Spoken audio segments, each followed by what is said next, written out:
தெய்வத்தால் ஆகாதெனினும் முயற்சிதன் மெய்வருத்த கூலி தரும். வரவேற்புரை ஆற்றிய திரு பா. சீனிவாசன் அவர்கள், நிர்வாக இயக்குனர், விகடன் குழுமம். நூலை பெற்றுக்கொண்டு சிறப்புரை ஆற்றக்கூடிய திரு கே. சந்துரு அவர்கள், மேனாள் நீதிபதி, சென்னை உயர்நீதிமன்றம். திரு ஆனந்த் டெல்டும்பே அவர்கள், சமூக செயற்பாட்டாளர், அம்பேத்கரின் பேரன். நன்றியுரை ஆற்றக்கூடிய திரு முருகன் அவர்கள் மற்றும் இன்றைக்கு சிறப்பு விருந்தினர்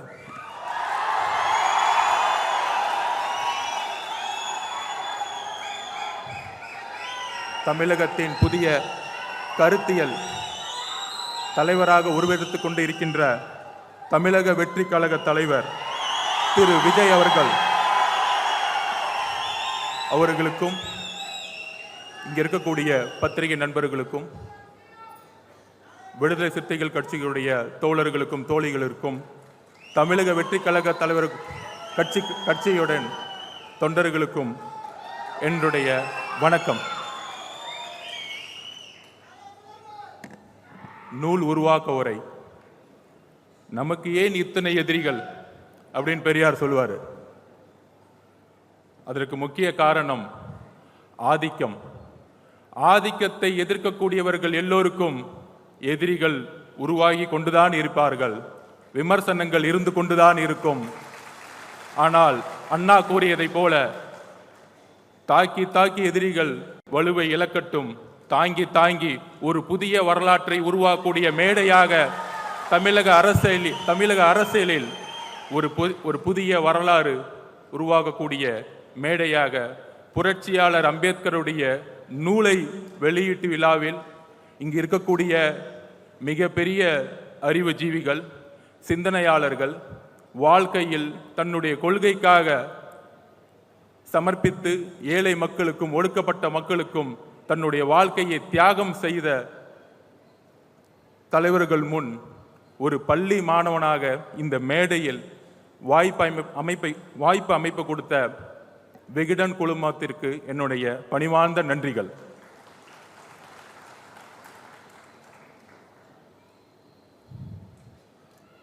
நூல் உருவாக்க வரைக்கான ஒரு முக்கிய காரணத்தை நான் பகிர்ந்துக்கணும். அது என்னுடைய வாழ்க்கையிலிருந்தே ஆரம்பிக்கணும். இந்த நூலை உருவாக்குறதற்கு ஒரு சிந்தனை வரும் பொழுது திரு பா. சீனிவாசன் அவர்கள் என்னுடைய வழிகாட்டின்னு சொல்றதோட என்னுடைய குடும்பத்தின் ஒரு முக்கியமான ஒரு அப்பா ஸ்தானத்தில் இருக்கக்கூடியவர். எனக்கு அவரிடம் நான் சொல்லும் பொழுது ஏன் அம்பேத்கர் நூலை வெளியிடணும் அப்படின்னு சொல்லும் பொழுது, பொதுவாக விகடன் குழுமத்தில் இருக்கும் பொழுது அதோட உண்மை தன்மையை எப்பயுமே அவர் காது கொடுத்து கேட்பார். எதற்காக இந்த நூலை இவர் வெளியிடணும்னு நினைக்கிறாரு அப்படின்னு சொல்லும் பொழுது அவரிடம் கிட்டத்தட்ட ஒரு 2 மணி நேரம் 2023 ஆகஸ்ட் மாதம் அவருடன் ஒரு மிகப்பெரிய ஒரு டிஸ்கஷன் நடந்துச்சு. அப்போ நான் என்னை பற்றி சொல்லும் பொழுது 5 வயதில் என்னுடைய தாயோடைய தற்கொலையை என் கண் முன்னாடி நான் பார்த்தவன். அதற்கு முக்கிய காரணம் என்னுடைய தாயோட சக அக்காவாக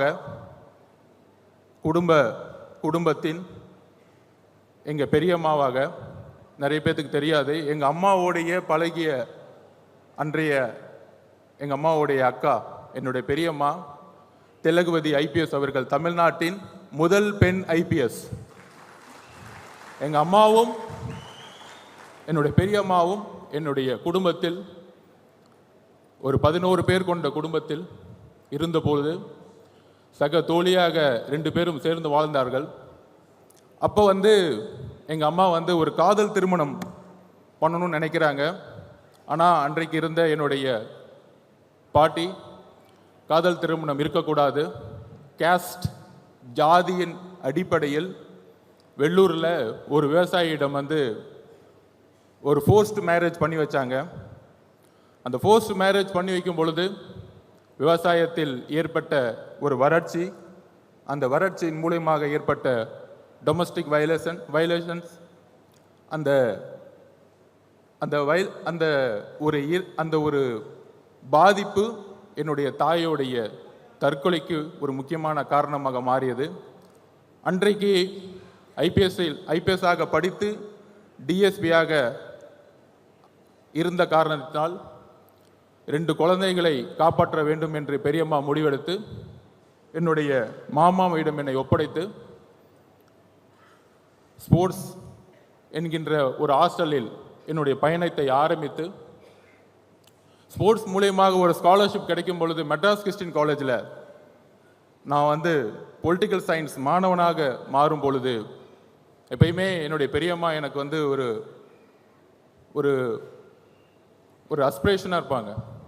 அவங்க ஃபஸ்ட்டு சாகித்ய அகாடமி விருது வாங்கினவங்க, எழுத்தாளர் மட்டுமல்ல, அந்த காலத்திலேயே காக்கி சட்டை போட வேண்டிய ஒரு ஆண் தயங்கும் போது கூட முதல் பெண் ஐபிஎஸ் ஆக அவர்கள் இந்த சமூகத்தில் போராடி ஒரு டிஜிபியாக உயர்ந்த வரலாற்றை என் கண்ணு முன்னாடியே நான் பார்த்துருக்கேன். எப்பயுமே நூலகம் இருக்கும். என்னுடைய தாயோடைய இழப்பு, என்னுடைய தனிமை நூலகங்களை நோக்கி சென்றது. என்னுடைய பெரியம்மாவை நோக்கிய ஒரு உணர்வை நோக்கி அவர்களை பார்த்து அந்த நூலகத்திலிருந்து நான் படிக்க ஆரம்பித்தேன். அப்போ என்னுடைய பேராசிரியரை நான் நினைவு கூறுகிறேன். என்னுடைய ப்ரொஃபஸர், என்னுடைய சிந்தனை சிறு வயதில் எப்பயுமே ஒரு ரெஸ்ட்லெஸ்ஸாக இருக்கும். சின்ன வயசில் பார்த்தோன்னா ஒரு மாவோயிஸ்ட் ஆகணும், நக்சலைட் ஆகணும் அப்படின்னு நான் என்னுடைய பேராசிரியர்கிட்ட பேசிகிட்டு இருக்கும் பொழுது அப்போ என்னுடைய பேராசிரியர் சொல்லுவார், சமூகத்தில் உள்ள சிஸ்டத்தை மாற்றணும்னா திரு அலெக்சாண்டர் மந்திரமூர்த்தியை அவர்களை நினைவு கூறுகிற என்னுடைய பேராசிரியர் மெட்ராஸ் கிறிஸ்டின் காலேஜில். அப்போ அவர் சொல்லுவார், இங்கே இருக்க சிஸ்டத்தை மாற்றணும்னா ஒரு கோபம் தேர்தல் அரசியலில் இருக்க சிஸ்டத்தை நீ பழகணும். சர்வேனா என்ன, ஸ்ட்ராட்டஜினா என்ன, பிளானிங்னா என்ன அப்படிங்கிற ஒரு தரவுகளை எப்படி பகுப்பாயுங்கிற ஒரு விஷயத்தை எங்களுக்கு உருவாக்கி கொடுத்தார். அன்றையிலிருந்து 2 ஆராய்ச்சிகளை மேற்கொண்டேன். ஒன்று திரு பெரியார் அவர்களுடைய கொள்கை, இன்னொன்று புரட்சியாளர் அம்பேத்கர் அவர்களுடைய கொள்கை. இந்த 2 கொள்கைகளும் படிக்கும் பொழுது பெரியார் அவர்களுடைய கொள்கையை 15 வருடங்களுக்கு மேற்பட்டு அண்ணா உள்வாங்கி அதை தேர்தல் அரசியலில் உள்வாங்கி தமிழகம் ஏன் தனித்து விளங்குதுன்னா, இந்தியாவே பார்த்து ஒரு காங்கிரஸை, நேரு அவர்களை அன்றைக்கு பார்த்து ஒரு பயந்த ஒரு காங்கிரஸை தமிழகத்தில் முதல் முறையாக ஒரு மாநில கட்சி வெற்றி பெற்றது தேர்தல் அரசியல் மூலியமாக, அவருடைய தேர்தல் அரசியலுடைய ஆராய்ச்சியின் மூலியமாக. அங்கிருந்து இன்னொரு பகுப்பாய்வு, புரட்சியாளர் அம்பேத்கர் அவர்கள் மிகப்பெரிய அறிவு சிற்பி என்பதை கூறுவதை விட இந்திய வரலாற்றில் 2 தலைவர்களுக்கு முக்கிய பங்கு உண்டு. மத பெரும்பான்மைவாதத்தை எதிர்த்த செக்குலரிசம் பாலிசியை உருவாக்கிய திரு அண்ணல் காந்தி அவர்கள் சுதந்திரத்திற்கு பிறகு மத பெரும்பான்மைவாதம் மட்டும் முக்கியமல்ல, மத பெரும்பான்மையோடு சேர்ந்த ஜாதி ஆதிக்கமும் தான் முக்கியம் என்பதை உணர்ந்து அரசியல் அமைப்பை உருவாக்கி எல்லோரும் சமங்கின்ற கருத்தை உருவாக்கியவர் புரட்சியாளர் அம்பேத்கர் அவர்கள். ஆனால் அவருடைய இறப்பதற்கு முன்பும் இறந்த தருவாயிலும் மிகவும் ஒரு கடினமான, ஒரு சோகமான, ஒரு தோல்வியடைந்த நிலையில் அவருடைய இறப்பு இருந்தது. அப்படி ஒரு ஆராய்ச்சியில் நான் பகுப்பாய்வு செய்யும் பொழுது அம்பேத்கர் அவர்கள் தேர்தல் அரசியலில் தன்னை முழுமையாக ஈடுபடுத்தி கொண்டது கிடையாது. 1952-53 எலெக்ஷன்களில் அவர் தோல்வியுற்றார், தோற்கடிக்கப்பட்டார். ஒருவேளை அண்ணல் அம்பேத்கர் அவர்களுக்கு 50 MP 100 MP இருந்திருந்தால் அவர் நினைத்த முழுமையான இந்திய அரசியல் சாசனத்தை உருவாக்கியிருக்க முடியும் என்கின்ற ஆராய்ச்சி என்னுடைய 15 வயதில் உருவாகியது. அந்த ஆராய்ச்சி தான் இன்றைக்கு மேடையில் நான் நிற்க காரணம். அதோடு சேர்ந்து 3 யுத்தங்கள் 2016, 2019, 2021 தேர்தலில் மத பெரும்பான்மைவாதருக்கு எதிராக தேர்தல்களில் பங்கெடுத்துவிட்டு இந்த மேடையில் நாம் புரட்சியாளர் அம்பேத்கருடைய புத்தகத்தை வெளியிட, அம்பேத்கருடைய கனவு, அந்த அம்பேத்கருடைய கனவை தமிழகத்தில் நிறைவேற்றிய எழுச்சி தமிழர் அண்ணன் திருமாவர்களுடைய கனவு எப்பொழுதும் கூறுவார். மேடையில் அவர் இல்லை, ஆனால் அவருடைய மனசாட்சி இங்குதான் இருக்கிறது என்பது எனக்கு தெரியும். கால சூழ்நிலைகள் தலித் மக்களுடைய விலங்குகளை உடைக்கும். அதற்கான நேரம் கூடிய விரைவில் வரும். சுய சிந்தனை கொண்டவர்கள் தான் மனிதர்கள். ஆம், நாமும் மனிதர்கள். மன்னர் பரம்பரையை உருவாக்க தமிழகம் இனி ஒருபொழுதும் இடம் தராது. மன்னராட்சி ஒழிக்கப்பட்டது. மன்னர் பரம்பரையை ஒழிப்பதற்கு இன்றைக்கு புரட்சியாளர் அம்பேத்கருடைய சிந்தனைகள் நமக்கு தேவைப்படுகிறது. அந்த பகுப்பாய்வுடன் திருமா அண்ணாவுடைய கனவு என்ன?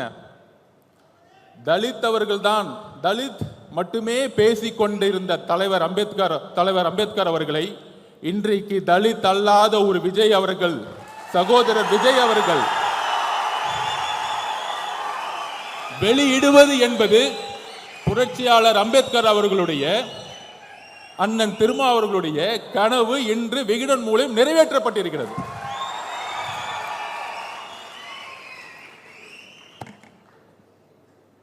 இதுல சில விமர்சனங்கள். சகோதரர் விஜய் அவர்களுக்கு அரசியல் தெரியுமா? அவருக்கு கொள்கைகள் தெரியுமா? கொள்கைகள் பேசிய பல கட்சிகள் ஏன் அம்பேத்கரை இதுவரைக்கும் மேடையில் ஏற்றவில்லை?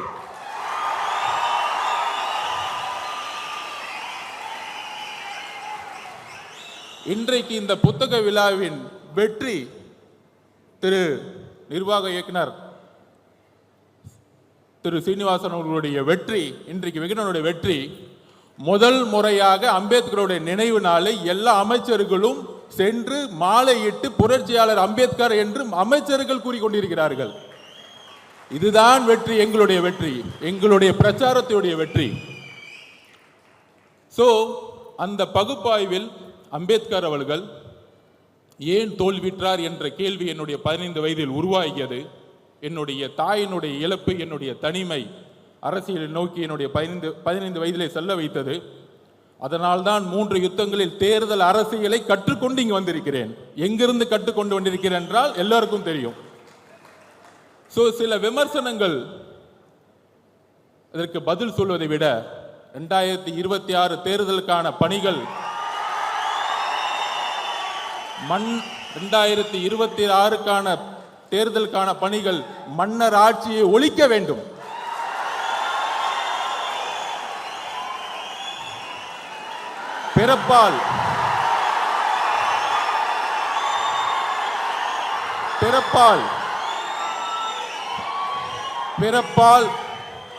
பிறப்பால் அனைவரும் சமம் என்கின்ற கருத்தியலை அம்பேத்கர் உருவாக்கியதை போல இங்க பிறப்பால் ஒரு முதலமைச்சர் உருவாக்கப்படக்கூடாது.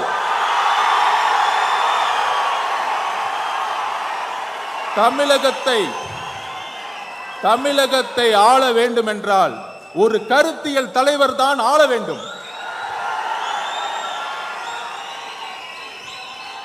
கருத்தியல் பேசிக்கொண்டு ஆட்சிக்கு வந்த பிறகு ஒரே ஒரு பதிவை செஞ்சுக்கிறேன். மத பெரும்பான்மைவாதம் பேசிக்கொண்டு இங்க இருக்கக்கூடிய நம்மில் ஒரு யுத்தியை உருவாக்க வேண்டும். 2014 ஏன் பிஜேபி வெற்றி பெற்றது? 2014 பிரசாந்த் கிஷோர் அவர்கள் என்னிடம் உரையாற்றும் போது சொன்னார், மோடி அவர்களுடைய பிரச்சாரம் குடும்ப ஆட்சி, அதன் பிறகு ஊழல் என்கின்ற குற்றச்சாட்டுகளை கூறி ஆட்சியை கைப்பற்றினார்கள். இன்றைக்கு வரைக்கும் பிஜேபி யாராலும் வெல்ல முடியவில்லை. அதே போல்தான் தமிழகத்தில் மதம் ஜாதி என்கின்ற தத்துவத்துடன் ஊழல் என்கின்ற ஒரு விஷயத்தை ஏன் உருவாக்க மாட்டேங்கிறோம்?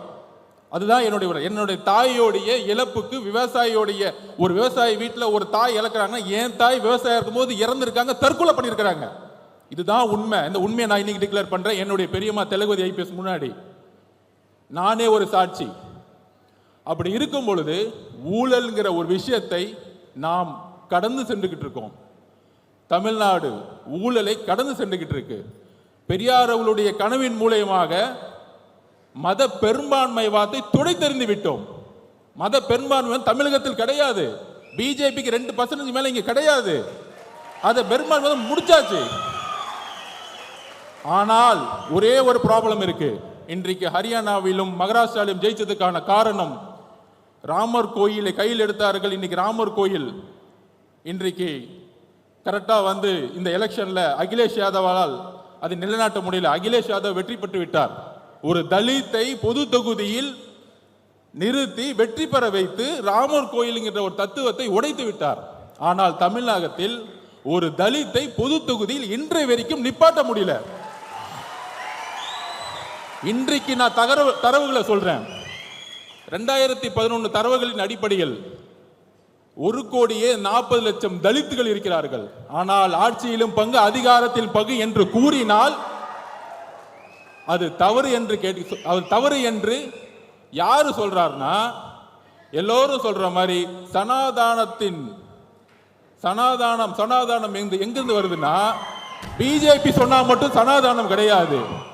ஒரு சாதாரண மனிதன் ஒரு முதலமைச்சரா வரணும், ஒரு தலித் ஒரு முதலமைச்சரா வரணும்னு சொல்லும் பொழுது அதில் முதல் குரலாக ஒலித்த குரல் திரு விஜய் அவர்களுடைய குரல். ஆட்சியிலும் பங்கு, அதிகாரத்தில் பங்கு ஏன் சொல்லக்கூடாது? அதை ஏன் ஒளிச்சு வைக்கணும்? அதுக்கு ஸ்ட்ராட்டஜிலாம் தேவையில்லை. இனிமேட்டு அரசியல ஒளிச்சு வச்சு பண்ண வேணாம். எடுத்தோடனே ஸ்ட்ரைட்டா நெஞ்சுக்கு நேரா பேசுவோம். முதுகு பின்னாடி பேசலாம் தேவையில்லை. எதுக்கு பயம்? எதுக்குமே பயப்பட வேண்டாம். அந்த அளவுக்கு, அதாவது சினிமா துறையில் இன்றைக்கு அவரை சுத்தி 2000 கோடி ரூபாய் ஒரு தொழில் இருக்கு.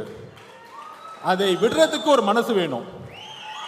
ஆனால் இங்கே ஒரு சினிமா துறையில் ஒரு தொழில் நிறுவனத்தை நடத்தி ஒட்டுமொத்த சினிமா துறையையும் அரசியல் மூலமாக லாபம் செய்து கொண்டிருக்கிறார்கள். ஆனால் இன்றைக்கு வரைக்கும் அது குரல் இல்லை. இந்த குரல் எங்கிருந்து வர வேண்டும்? ஏன் சினிமா துறை ஒரு நிறுவனத்தின் மூலம் கட்டுப்படுத்தப்பட்டிருக்கிறது? 4000 கோடி ரூபாய் இண்டஸ்ட்ரி ஒரு நிறுவனம் எப்படி கட்டுப்படுத்தப்பட்டிருக்கிறது? ஒவ்வொரு வாரமும் வரக்கூடிய சினிமா ஒரே நிறுவனத்தால் மட்டும் எப்படி கட்டுப்படுத்தப்பட்டிருக்கிறது? இதை மக்கள் முன் எடுத்து கூற வேண்டும். திரு விஜய் அவர்களுக்கு, சகோதரர் விஜய் அவர்களுக்கு ஒரே ஒரு கோரிக்கை, ஊழலை, தமிழகத்தின் ஊழலை எடுத்து பேசுங்கள். மதவாதத்தை எடுத்து பேசுங்கள். கொள்கைகளை பேசிக்கொண்டு ஆட்சிக்கு வந்து ஊழல் செய்யக்கூடிய 2 விஷயத்தை நான் பதிவு பண்றேன். சாமியார்கள், போலி சாமியார்கள். காஞ்சி மகா பெரியவர் நல்லவர், ஆனால் போலி சாமியார்கள் இங்க அதிகமா இருக்கிறாங்க. சாமியார்கள் நல்ல சாமியார்கள், அதை பத்தி நான் கவலைப்படல. அதே மாதிரி திராவிடம் நல்லது. திராவிடம் என்றால் ஒண்ணுதான். நிறைய அறிவிச்சுகள் நிறைய பேசுவாங்க. நானும் நிறைய படிச்சுட்டேன். எல்லோரும் சமன் சொல்றதான் திராவிடம், வேற ஒண்ணும் கிடையாது. தமிழ் தேசியம்னா விடுதலை, தமிழ் தேசியம்னா விடுதலை புலிகள் பிரபாகரன் சொன்ன எல்லோரும் சமம், அவ்வளவுதான். அவரும் தான் சொன்னாரு.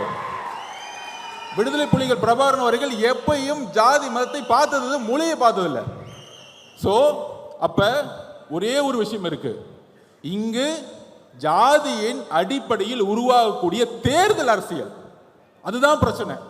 நான் தலைவர் திருமாவளவனோட தேர்தல் பிரச்சாரத்துக்கு போயிட்டு இருக்கும்போது அங்க இருக்கக்கூடியவர்கள் வெறும் தலித் ஏரியாவுக்கு மட்டுமே அவர் கூட்டிட்டு போயிட்டு இருந்தார். அப்ப தேர்தல் அரசியல் எந்த அளவுக்கு தமிழகத்தில் மோசமாக இருந்து கொண்டிருக்கிறது. ஜாதியோடைய கட்டமைப்பு. நம்ம சொல்றோம் யூபியில இந்துத்துவ அடிப்படையில் இந்த இடத்துல முஸ்லிம் கேண்டிடேட், இந்த இடத்துல இந்து கேண்டிடேட் போட்டா எலெக்ட் பண்ணும்போது கான்ஃபிளிக்ட் வந்துடும், நேர்மையா இருக்க மாட்டாங்க அப்படின்னு வந்து ஒரு பிஜேபி மத பெரும்பான்மை வந்து அரசியல் பண்றாங்கன்னு சொல்றோம். அதே தானே நம்ம இங்க பண்றோம். மதத்தை தூக்கி எறிஞ்சிட்டோம். ஆனா இந்த இடத்துல இந்த கம்யூனிட்டி 60% இருக்காங்க, அதனால தூக்கி அமைச்சரை போடு. ஓகே, அப்படி அமைச்சரா வரவங்க என்ன பண்றாங்க?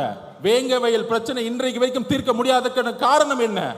காவல்துறை காரணம் அல்ல, காவல்துறை காரணம் அல்ல. ஒரு கான்ஸ்டபிளால் அதை பண்ண முடியும், ஒரு கான்ஸ்டபிள் 24 கண்டுபிடிக்க முடியும்.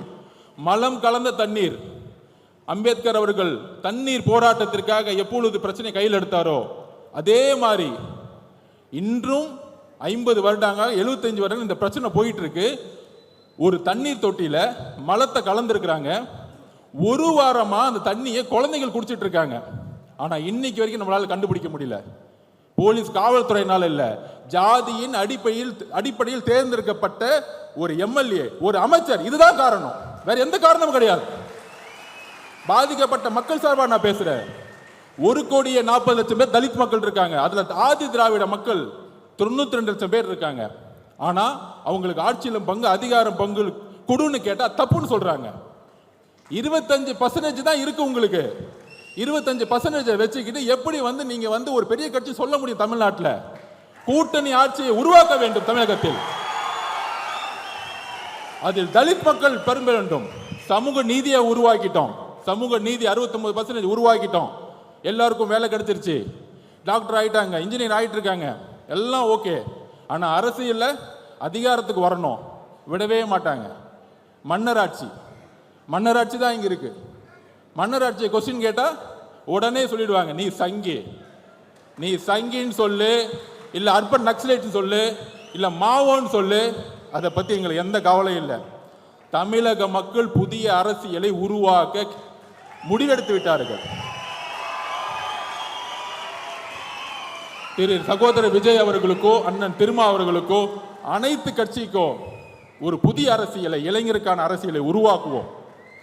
புரட்சியாளர் அம்பேத்கர் ஒரே ஒரு கனவு தான் சொன்னார், நீங்க எதுக்கு வேணா போராடுங்க. தலித் மக்களை பார்த்து உடனே சொன்னாங்க, அதிகாரத்தை நோக்கி போராடுங்கள், அதிகாரத்தை உருவாக்குங்கள். அதிகாரம் தான் நம்மளுடைய சமத்துவ மின்மையை தூக்கி எறியும். என்னுடைய தாய் இறப்புக்கு ஒரு காரணம் ஜாதி. அந்த ஜாதியை தூக்கி எறியதுக்கு தான் தலைவர் திருமாவளவன் கூட போய் சேர்ந்தேன். எல்லாரும் சொல்லுவாங்க, என் கம்யூனிட்டி சர்டிஃபிகேட்டை பார்த்துட்டாங்க, இவரு அவருன்னு. எனக்கே என் ஜாதியை தெரியாது. ஏன்னா நான் ஒரு விளையாட்டு வீரன். தமிழக விளையாட்டு ஆணையத்தில் படிச்சு இந்தியாவோட பிரசிடென்டா நின்றுட்டு இருக்கேன். இன்னைக்கு இந்தியாவோட பிரசிடென்டா நின்றுட்டு இருக்கேன். ஸோ என்னுடைய ஒரே வேண்டுகோள், ஜாதியை தீண்டாமை ஒழிப்பது முக்கியம் அல்ல, ஜாதியை அழித்தல் முக்கியம். ஜாதியை அழித்தல் முக்கியம். தலித் மக்களுடைய பிரச்சனை தலித் மட்டும் பேசக்கூடாது. சகோதரர் விஜய் அவர்கள் வேங்க வயலுடைய கிராமத்திற்கு செல்ல வேண்டும், அந்த மக்களுடன் உரையாட வேண்டும். நீங்க ஃபீல்டுக்கு வாங்க. மேலவளவு முருகேசன் அவர்களுடைய ஒரே நாள் 7 பேர் வெட்டப்பட்டிருக்காங்க. அந்த வில்லேஜுக்கு வாங்க. உங்களுடைய பிரபலம், உங்களுடைய ஒரு வார்த்தை தமிழகத்தில் இன்றைக்கு எப்படி எல்லா அமைச்சர்களும் இந்த ஒரு புக் ரிலீஸுக்காக எல்லா அமைச்சர்களும் இன்னைக்கு ஏறி மேடையில் ஏறி அம்பேத்கருக்கு மாலை போட்டு புரட்சியாளர் அம்பேத்கர் சொன்னாங்க பாருங்க, இதுதான் உங்களுடைய வெற்றி. இதுக்கு தான் இந்த மேடையை உருவாக்கணும். இந்த மேடையை அதற்கு தான் உருவாக்கினோம். புத்தக விழாவில் அரசியல், அம்பேத்கர்னாலே அரசியல் தான். அனைவருக்குமான தலைவர் சொன்னாலே இங்க நிறைய பேருக்கு பிடிக்காது. திரு பெரியார் அவர்களும் அம்பேத்கரோட கொள்கையிலும் இணைந்து இனிமேல் பயணிக்க வேண்டியணும், இணைந்து பயணிக்கணும். அப்படி இணைந்து பயணிச்சாதான் தமிழகத்தில் புது மாற்றங்கள் வேணும், புது மாற்றங்கள் உருவாகும். ஓடப்பனாயிருக்கும் ஏழையப்பன் உதயப்பன் ஆகிவிட்டால் ஓர் நொடிக்குள் ஓடப்பன் உயரப்பன் எல்லாம் நிலை மாறி ஒப்பப்பர் ஆகிவிடுவார். புரட்சியாளர் பாரதிதாசன் கூறியதை போல ஏழைகள் ஒன்று சேர்ந்தால் உங்களை தூக்கி எறியக்கூடிய காலம் உருவாகும். புதிய அரசியலை நோக்கி நாம் செல்லுவோம். நன்றி, வணக்கம்.